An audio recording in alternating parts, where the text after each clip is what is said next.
চীন এবার পরীক্ষায় নামিয়েছে এক নতুন ধরনের হাইড্রোজেন ভিত্তিক বোমা, যাকে তারা বলছে ক্লিন এনার্জি অস্ত্র।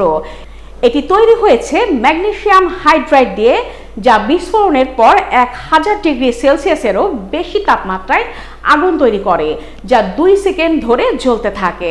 চীনের সামরিক বাহিনী, পিপলস লিবারেশন আর্মি ও China state shipbuilding corporation 705 নম্বর ইনস্টিটিউট যৌথভাবে এই বোমার পরীক্ষা চালিয়েছে।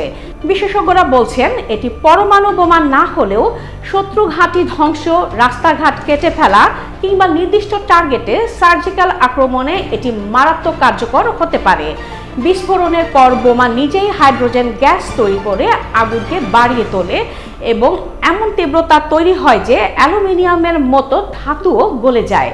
চীন বলছে এটা পরিবেশ বান্ধব যুদ্ধ কৌশল, তবে পশ্চিমারা এটিকে দেখছে ভবিষ্যৎ সংঘাতের প্রস্তুতি হিসেবে, বিশেষ করে যখন চীন একদিকে তাইওয়ান ঘিরে যুদ্ধ মহড়া চালাচ্ছে, অন্যদিকে যুক্তরাষ্ট্র বলছে তারা তাইওয়ানের পাশে থাকবে।